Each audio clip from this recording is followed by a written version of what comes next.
اس لیے بھائی جی مستعمل علیہ فرمایا کرتے تھے اگر ساری مخلوق کو میرا کنبہ بنا دیا جائے اور زمین تانبے کی بن جائے کہ اس میں ایک درخت نہ اگے، کھیتی نہ اگے، سبزی کچھ بھی نہ اگے، اور آسمان سے ایک قطرہ بارش کا نہ گرے، مجھے پھر بھی یقین ہے کہ اللہ تعالیٰ میری عیال کو رزق پہنچا دیں گے۔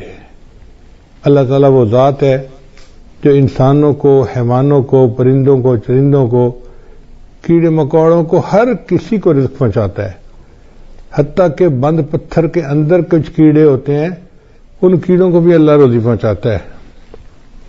تو نے پتھر میں کیڑے کو پالا، خشک مٹی سے سبزہ نکالا۔ تو نے پتھر میں کیڑے کو پالا، خشک مٹی سے سبزہ نکالا، یہ تیرا ہے جہاں یہ زمین آسماں اے خدایا، کس نے حقیقت کو پایا۔ ہمارے اکابری نے لکھا ہے کہ رزق کے کھلنے کے 16 دروازے ہیں، 16 کنجیاں ہیں جن سے رزق کے دروازے کھلتے ہیں۔ پہلی کنجی ہے نماز، کہ انسان اہتمام کے ساتھ، خشوع خضوع کے ساتھ نماز ادا کرے۔ اللہ تعالیٰ فرماتے ہیں وَأْمُرْ أَهْلَكَ بِالصَّلَاةِ وَاسْتَبِرْ عَلَيْهَا لَا نَسْأَلُكَ رِزْقًا نَحْنُ نَرْزُقُكَ، کہ تم نماز ادا کرو، ہم تو اس سے روزی کمانا نہیں چاہتے، روزی تو ہم تمہیں دیں گے، ہماری روزی ہے اللہ کے پاس۔ وَفِي السَّمَاءِ رِزْقُكُمْ، اے میرے بندو تمہارا رزق تو آسمانوں میں ہے، اور اللہ جتنا چاہتے ہیں اتنا اپنے بندوں کو عطا فرما دیتے ہیں۔ تو سب سے پہلا عمل ہو گیا کہ انسان نماز کو اہتمام کے ساتھ ادا کرے۔ آج ہم نماز تو پڑھتے ہیں مگر جیسے مرغا ٹکریں لگا رہا ہوتا ہے، ہم بھی اسی طرح اٹھک بیٹھک کر رہے ہوتے ہیں، دل دماغ کہیں اور پہنچا ہوا ہوتا ہے، جس کی وجہ سے نماز کی برکتیں سامنے نہیں آتی۔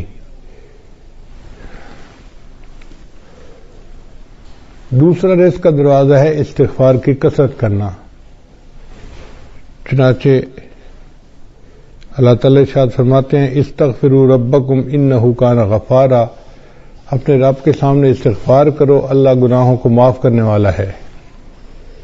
اور حدیث پاک میں آتا ہے من استر من الاستغفار، جو بندہ استغفار کی کثرت کرتا ہے جعل اللہ لہ من کل ہم فرجا، اللہ تعالیٰ اس کے لیے ہر مشکل میں آسانی کر دیتا ہے، ومن ضیق فرجا، اور ہر مشکل کو آسان کر دیتا ہے، ورزقہ من حیث لا یحتسب، اور اسے ایسی طرف سے رزق دیتا ہے کہ جس کا اس کو گمان بھی نہیں ہوتا۔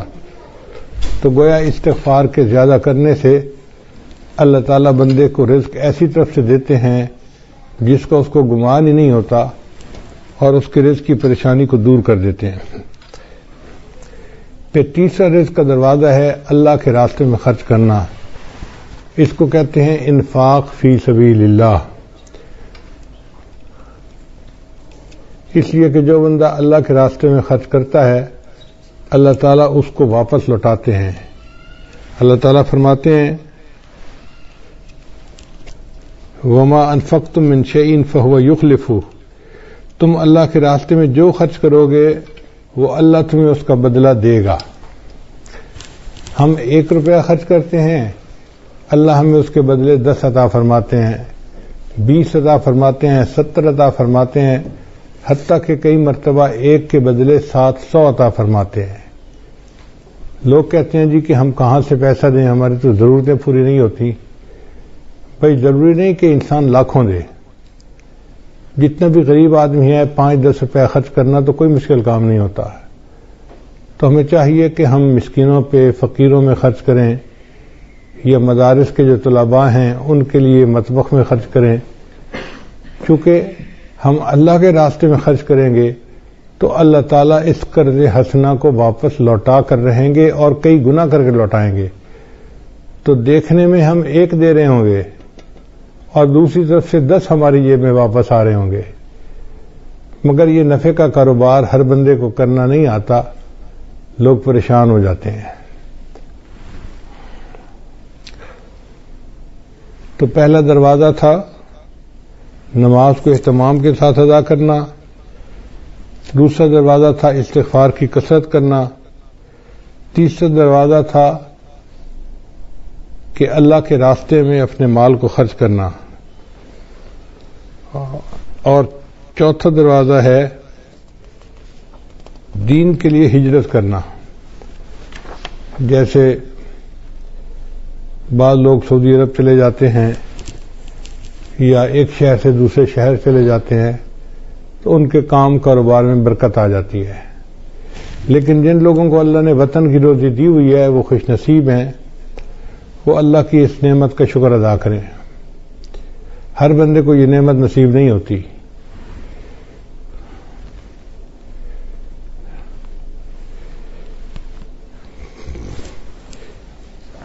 پھر چوتھا عمل ہے تقوی اختیار کرنا۔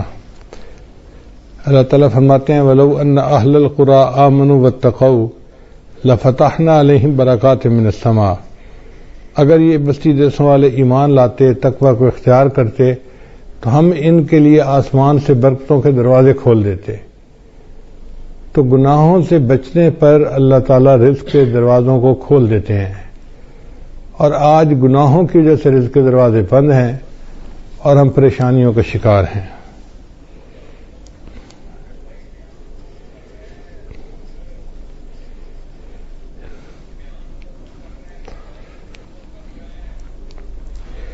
پھر پانچواں عمل جو رزق کے دروازے کھولتا ہے وہ ہے عبادت کی کثرت کرنا۔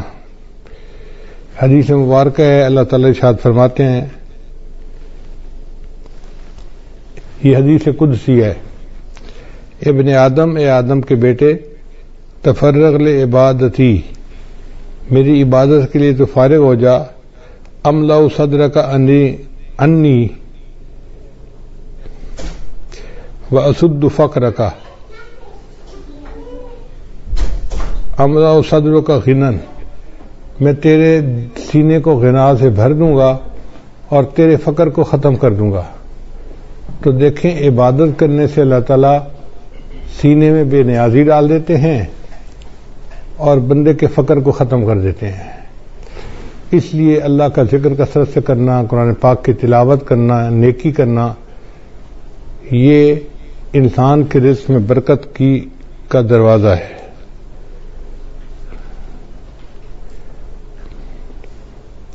اور اگر تو ایسا نہیں کرے گا تو تیرے ہاتھ کاموں میں الجھا دوں گا اور لوگوں کی طرف تیری محتاجی کو ختم نہیں کروں گا۔ دیکھو کیسی عجیب بات کہی ہے کہ میں تیرے ہاتھ کو کاموں میں الجھا دوں گا، ویسے تو بڑا مصروف نظر آئے گا، یہ کر رہا ہوں، یہ دے رہا ہوں، یہ لے رہا ہوں، یہ فائل آ رہی ہے، یہ جا رہی ہے، یہ آرڈر ہے، یہ فلاں ہے، ہاتھ تیرے کام میں الجھے ہوں گے مگر تیرا فقر ختم نہیں ہوگا، تنگدستی ختم نہیں ہوگی۔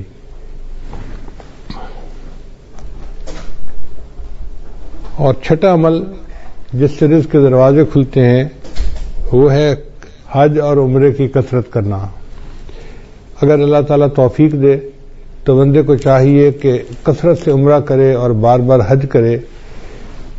دیکھنے میں تو حج اور عمرے پہ انسان پیسہ خرچ کر رہا ہوتا ہے، لیکن حقیقت میں وہی پیسہ اس کے لیے باعث برکت بن کے اس کو واپس اللہ لوٹا رہے ہوتے ہیں۔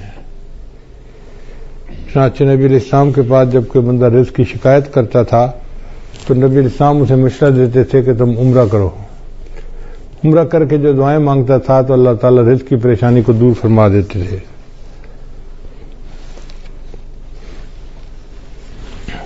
ساتواں عمل جس سے رزق کے دروازے کھلتے ہیں اس کو کہتے ہیں صلہ رحمی۔ صلہ رحمی کا مطلب یہ ہے کہ جن کے ساتھ خونی رشتے ہوتے ہیں ان کے ساتھ محبت کا تعلق رکھنا، ان کے ساتھ پیار محبت کا ریلیشن رکھنا اور غم خوشی میں ان کے ساتھ رہنا، اس کو صلہ رحمی کہتے ہیں۔ چنانچہ جو بندہ صلہ رحمی کرتا ہے اللہ تعالیٰ اس کو دو نعمتیں عطا فرماتے ہیں۔ حدیث پاک میں ہے من احب ان یزاد فی عمرہ، جو بندہ اس بات کو پسند کرتا ہے کہ اس کی عمر کے اندر زیادتی ہو یعنی لمبی عمر ہو، فیزاد فی رزق ہی، اور اس کے رزق میں زیادتی ہو، برکت ہو، فَلْيَصِلْ رَحِمَهُ، اس کو چاہیے کہ صلہ رحمی کو زیادہ کرے۔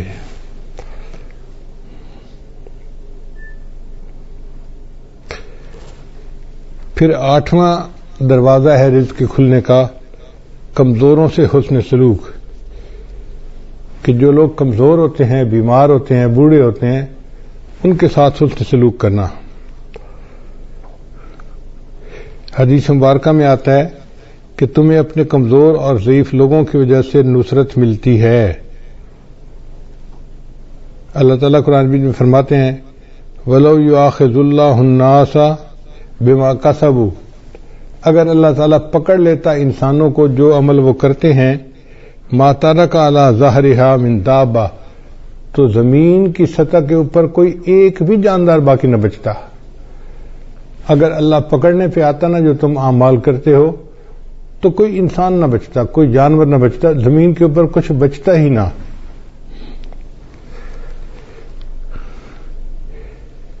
تو اللہ تعالیٰ ہمیں جو رزق دیتے ہیں وہ چھوٹے بچوں کی وجہ سے، بوڑھوں کی وجہ سے، بیماروں کی وجہ سے، عورتوں کی وجہ سے دیتے ہیں، مہمانوں کی وجہ سے دیتے ہیں۔ لہذا ان کو بوجھ نہیں سمجھنا چاہیے، بلکہ ان کی وجہ سے ہمیں رزق ملتا ہے، ہر وقت ذہن میں یہ رکھنا چاہیے۔ رزق کا 9واں دروازہ جس سے کہ انسان کا رزق کھلتا ہے اس کو توکل کہتے ہیں۔ توکل کا مطلب یہ ہے کہ انسان اللہ پر امید رکھے، اپنی طرف سے کوشش کرے اور نتیجہ اللہ پہ چھوڑ دے۔ وَمَن يَتَوَكَّلْ عَلَى اللَّهِ فَهُوَ حَسْبُهُ، جو اللہ پر توکل کرتا ہے اللہ اس کے لیے کافی ہو جاتا ہے۔ حدیث مبارکہ میں آئے لو انکم توکلون علی اللہ حق توکلہ، اگر تم توکل کرتے جیسے کہ اللہ پہ توکل کرنی چاہیے،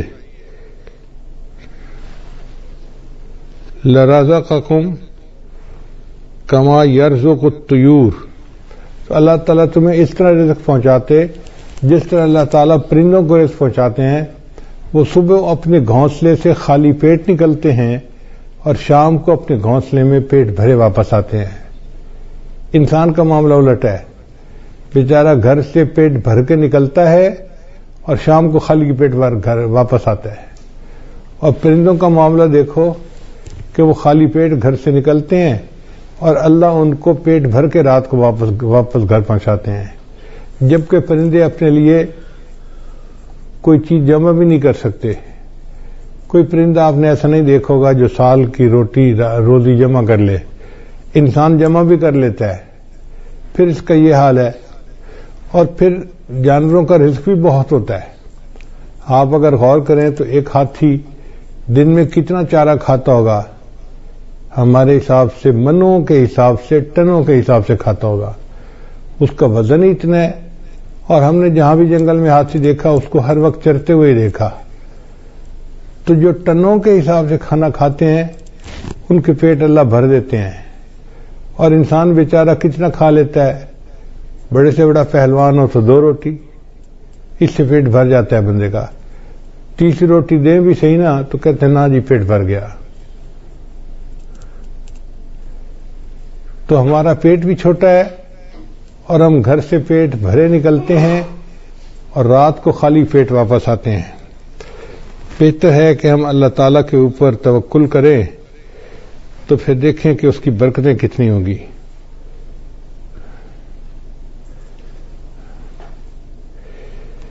پھر 10واں دروازہ ہے انسان نعمتوں کا شکر ادا کرے۔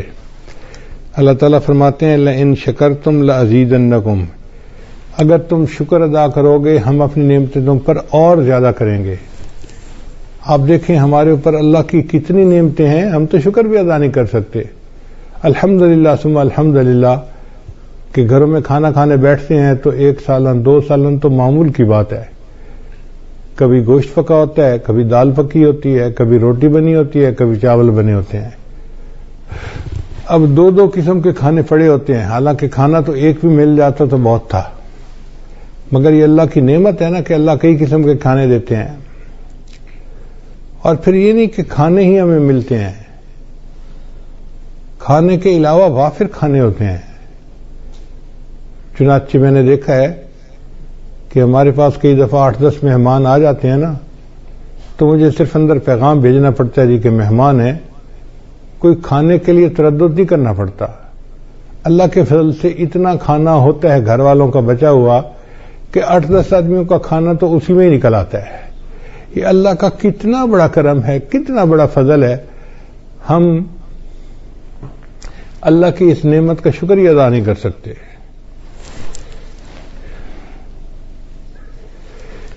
ابن عطا اسکندری رحمۃ اللہ فرمایا کرتے تھے، ملم یشکر النعمہ فقد تعرض لزوالہا، کہ جس نے نعمت کا شکر ادا نہیں کیا اس نے نعمت کو زوال کے لیے پیش کر دیا کہ اللہ مجھے یہ نعمت نہیں چاہیے. ومن شکرہا، اور جس نے نعمت کا شکر ادا کیا، فقد قید بعقالہا، اس نے نعمت کو نکیل کے ذریعے سے پکڑ لیا، باندھ لیا اپنے پاس. یعنی جو نعمت ملتی ہے اور بندہ اس کے اوپر شکر ادا کرتا ہے، پھر وہ نعمت اللہ اس سے واپس نہیں لیتے بلکہ اس نعمت میں اور برکت عطا فرما دیتے ہیں. پھر 11واں دروازہ کہ جب بھی مرد اپنے گھر میں داخل ہو مسکراتے چہرے کے ساتھ داخل ہو اور اہل خانہ کو سلام کرے. حدیث مبارکہ میں ہے، سیدہ صدیقہ نے فرماتی ہیں کہ نبی صاحب جب بھی گھر تشریف لاتے تھے تو مسکراتے چہرے کے ساتھ آتے تھے اور اہل خانہ کو سلام کیا کرتے تھے. یہ اہل خانہ کو سلام کرنا رزق کی برکت کا ذریعہ ہے. چنانچہ حدیث پاک میں ہے، ثلاثۃ کلہم ضامن اللہ، 3 بندے ہیں جن کا اللہ کے اوپر ضمانت ہے، یعنی اللہ ان کو رزق پہنچاتا ہے. ان عاش رزقا، اگر وہ زندہ رہے گا تو اللہ روزی عطا فرمائے گا، وکفا، اور روزی ان کے لیے کافی ہوگی. وَإِن مَاتَ، اور اگر وہ مر جائے گا، داخل الجنہ، تو جنت میں اللہ ان کو داخل کر دے گا. یہ کون 3 بندے ہیں؟ ان میں سے ایک بندہ ہے رجل، وہ بندہ داخلہ بیتہ، جو اپنے گھر کے اندر داخل ہو بسلام، اور گھر والوں کو سلام کرے، فہو ضامن اللہ، وہ اللہ کے ضمانت میں آ جاتا ہے. اب یہ کتنا آسان کام ہے، مگر بہت سارے لوگ ہیں جو گھروں میں داخل ہوتے ہیں تو ان کو سلام کرنا یاد ہی نہیں ہوتا، بس باتوں میں لگ جاتے ہیں. مسکرائیں گے، بیوی سے پوچھیں گے تیرا کیا حال ہے، بچوں سے پوچھیں گے تم کیسے ہو، مگر سلام کرنا ان کو یاد نہیں ہوتا. پھر 12واں عمل والدین کی فرمانبرداری. چنانچہ ہمارے بزرگوں نے لکھا ہے کہ 5 چیزوں سے رزق میں برکت ہوتی ہے. ایک، جو بندہ صدقہ پر مداومت کرے، دوسرا صلہ رحمی کرے، تیسرا جہاد کرے، چوتھا ہمیشہ باوضو رکھے، اور 5واں والدین کی فرمانبرداری کرے. والدین کے فرمانبردار کو اللہ تعالیٰ رزق کی پریشانی میں نہیں ڈالتے، اس لیے ان کی خدمت کر کے ان کی دعائیں لینی چاہیے تاکہ اللہ تعالیٰ کی طرف سے برکتیں اور رحمتیں شامل حال ہو جائیں. 13واں دروازہ رزق کا ہے دوام طہارہ، یعنی مستقل وضو کی زندگی گزارنا. اگر انسان عادت بنا لے تو وہ باوضو ہر وقت رہ سکتا ہے. جیسے ہمیں ہر وقت بے وضو رہنے کی عادت ہے، اس کو بدل لیں تو ہر وقت باوضو رہنے کی عادت ہو جائے گی. جب وضو ٹوٹے دوبارہ پھر وضو کر لیں. ہمارے اسی شہر میں ایک جگہ ایک گھرانہ ہے جو امام ربانی مجدد ثانی رحمۃ اللہ کے اولاد میں سے ہیں. تو بہت سال پہلے کی بات ہے، کوئی 30 سال پہلے کی بات ہے، مجھے خیال آیا کہ جا کے ان سے صرف اللہ کے لیے ملاقات کروں. تو میں ان کے ہاں گیا، ملاقات ہوئی. ہم جب پہنچے تو بس مغرب کے وقت میں کوئی 5 ہی منٹ باقی تھے. سلام دعا ہوئی. انہوں نے کہا جی کہ یہاں سے مسجد دور ہے تو ہمیں گھر میں ہی نماز پڑھنی پڑے گی. ہم نے کہا ٹھیک ہے. ان کے بچے گراؤنڈ کے اندر فٹ بال کھیل رہے تھے، کوئی 10-12 بچے ہوں گے چھوٹے بڑے. خوب ہنگامہ تھا، جیسے 2 ٹیموں کا میچ ہو رہا ہوتا ہے. لو جی ہم کھڑے ہو گئے مصلی پہ جماعت کے لیے. انہوں نے آواز دی بچوں کو، بچوں نماز کا وقت ہو گیا ہے. سارے بچے گراؤنڈ سے بھاگتے ہوئے آئے اور صف میں آ کے کھڑے ہو گئے. اب جب ہم نے نماز ادا کی تو مجھے بڑی حیرت ہوئی کہ کیا سب بچوں کا وضو تھا یا کچھ بچوں نے بے وضوئی نماز پڑھ لی. تو میں نے ان سے سوال پوچھا کہ جی بچے کسی کو وضو تو نہیں کرتے میں نے دیکھا. تو وہ مسکرائے اور کہنے لگے کہ جی ہمارے خاندان میں بچوں کو یہ تربیت دی جاتی ہے کہ تم نے پوری زندگی باوضو گزارنی ہے. ہمارے گھر کے چھوٹے بڑے جس بندے کو آپ دیکھیں گے جب بھی دیکھیں گے ہمیشہ باوضو دیکھیں گے. اگر وضو ٹوٹے گا تو دوبارہ اسی وقت وہ پھر وضو کر لیں گے. تو اگر ایسے خاندان آج بھی دنیا میں موجود ہیں کہ جن کے گھر کا ہر چھوٹا بڑا بندہ مرد عورت ہر وقت باوضو رہتے ہیں تو پھر اللہ ان کی رزق میں بھی برکت عطا فرما دیتے ہیں. پھر 12واں عمل ہے 14واں عمل ہے چاشت کی نماز پڑھنا. چاشت کی نماز ہوتی ہے دن کے 10 بجے 11 بجے جب ذرا سورج طلوع ہو جاتا ہے اور پاؤں جلنے لگ جاتے ہیں گرمیوں میں تو اس کو صلاۃ الضحیٰ کہتے ہیں, چاشت کی نماز کہتے ہیں. یہ وہ ٹائم ہوتا ہے جب اکثر مرد اپنے دفتروں میں چلے جاتے ہیں یا کھیتوں میں چلے جاتے ہیں یا اپنے کاروباروں میں چلے جاتے ہیں. اس وقت جو عورتیں اپنے خامدوں کو کاروبار پہ بھیج کے پیچھے مصلے پہ بیٹھتی ہیں اور نفل پڑھتی ہیں اس میں اللہ نے رزق کی برکت رکھی ہے. اب کتنی عورتیں ہیں جو رزق میں کمی کے شکوے تو کرتی ہیں لیکن وہ چاشت کی نماز نہیں پڑھتی کہ محنت کرنے کے لیے تو میرا خامد نکل گیا, پسینہ تو وہ بہائے گا. اب اللہ کرے کہ اس کے رزق میں برکت ہو جائے اور ہمیں اللہ تعالیٰ رزق میں آسانی فرما دے. تو یہ نماز پابندی کے ساتھ پڑھنے کی ضرورت ہے. ہمارے بزرگوں نے لکھا ہے کہ جو بندہ چاشت کے وقت نماز نہ پڑھ سکتا ہو دفتر کی وجہ سے یا کاروبار کی وجہ سے یا دکان کی وجہ سے, اس کو چاہیے کہ سورج نکلنے کے چند منٹ بعد جو اشراق کی نماز پڑھتے ہیں تو 2 رکعت اشراق کی نیت سے پڑھ لے اور 2 رکعت چاشت کی نیت سے اسی وقت پڑھ لے تو اس کی چاشت کی نماز ہو جائے گی. تو معمول بنا لینا چاہیے کہ چاشت کی نماز دفتر جانے سے پہلے پڑھ کے ہی جائیں. پھر 15واں عمل جس سے انسان اللہ تعالیٰ رزق کے دروازے کھولتے ہیں وہ ہے سورہ واقعہ کو پابندی کے ساتھ پڑھنا. حدیث مبارکہ میں آتا ہے من قرأ سورۃ الواقعہ کل لیلۃ, جس نے ہر رات میں سورہ واقعہ کو پڑھا لم تصب فاقۃ ابدا, اس کو کبھی فاقہ نہیں پہنچتا. عبداللہ بن مسعود رضی اللہ عنہ ایک بڑے مفتی قسم کے صحابی تھے, وہ بیمار ہو گئے. حضرت عثمان غنی امیر المومنین تھے, وہ ان کو ملنے کے لیے آئے. اللہ تعالی نے عثمان غنی رضی اللہ عنہ کو مال پیسہ بھی بہت دیا تھا تو انہوں نے بات چھیڑی اور بات کرتے ہوئے کہا کہ عبداللہ بن مسعود آپ کی بیٹیاں ہی بیٹیاں ہیں, بیٹا کوئی نہیں. تو میرا دل چاہتا ہے کہ میں آپ کو بہت سارا مال ہدیہ دے دوں. یعنی میں اپنی طرف سے بتا رہا ہوں کہ جیسے میں آپ کو 5 لاکھ دینار یا درہم ہدیہ دینا چاہتا ہوں. تو انہوں نے انکار کر دیا, نہیں مجھے نہیں چاہیے. تو عثمان غنی اللہ نے فرمایا کہ آپ کی بیٹیاں ہیں, آپ کو تو پیسے کی ضرورت ہے. ان کا بیٹیاں تو ہیں مگر میں نے اپنی سب بیٹیوں کو سورہ واقعہ یاد کروا دی ہے اور میں نے ان کو بتا دیا ہے کہ مغرب کے بعد سورہ واقعہ پڑھ لیا کرو. نبی علیہ السلام نے فرمایا جو بندہ ہر رات میں سورہ واقعہ پڑھ لیتا ہے اللہ اس کو فاقے سے محفوظ فرما لیتے ہیں. یعنی ان صحابہ کا اتنا یقین پکا تھا کہ انہوں نے 4-5 لاکھ ریال ہدیہ لینے کے بجائے سورہ واقعہ کے اوپر زیادہ جو ہے نا بھروسہ کیا کہ اللہ تعالیٰ میری بچیوں کو فاقے سے بچائے گا. پھر 16واں عمل ہے دعا کرنا. تو ہمیں چاہیے کہ ہم رزق کی برکت کے لیے دعا بھی کریں. جیسے آج کی رات قبولیت دعا کی رات ہے اور اب سے لے کے جو آگے وقت آ رہا ہے یہ سب قبولیت دعا کا وقت ہے.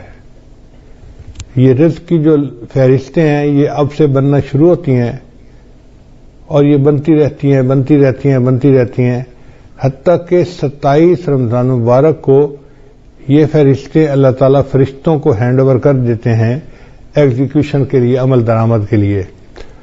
تو ہمارے پاس آج کی رات سے لے کے 27 رمضان تک کا وقت ہے. اس دوران ہم اللہ کو منائیں, اس کے سامنے روئیں, اس سے رزق مانگیں, اس سے صحت مانگیں, جو مانگنا ہے مانگیں. اللہ کے در میں کسی چیز کی کمی نہیں. جتنا مانگیں گے اللہ اتنا عطا فرمائیں گے، حتیٰ کہ 27 رمضان کو یہ لسٹ فائنل ہو جائیں گی، اور اسی میں یہ بھی فیصلہ ہوگا کہ اگلے سال کس نے زندہ رہنا ہے اور کس بندے نے مرنا ہے. زندگی اور موت کے فیصلے بھی اس بجٹ میں شامل ہیں، جیسے رزق کے فیصلے شامل ہیں. تو ہم اللہ تعالیٰ سے دعا مانگیں آج رات بھی اور آئندہ بھی. ہم ابھی سے رمضان کی تیاری کریں اور ذہنی طور پہ ہم عبادت کرنے کے لیے تیار ہو جائیں اور اللہ کو منانے کے لیے تیار ہو جائیں. خوب دعائیں مانگیں. اگر باجماعت تراویح مسجد میں نہیں پڑھ سکتے تو گھر میں تو پڑھ سکتے ہیں نا. مسجدوں کی عمارتیں بند ہوئی ہیں، اعمال بند نہیں ہوئے. اعمال تو ہم کر سکتے ہیں، تو ہم تلاوت کریں، نمازیں پڑھیں، گھر کے اندر مجالس کریں اور اللہ تعالیٰ سے دعائیں کریں خوب ڈٹ کے. جتنا مانگیں گے اتنا ہی اللہ تعالیٰ ہمیں عطا فرما دیں گے. تو یہ 16 دروازے ہیں رزق کے کھلنے کے.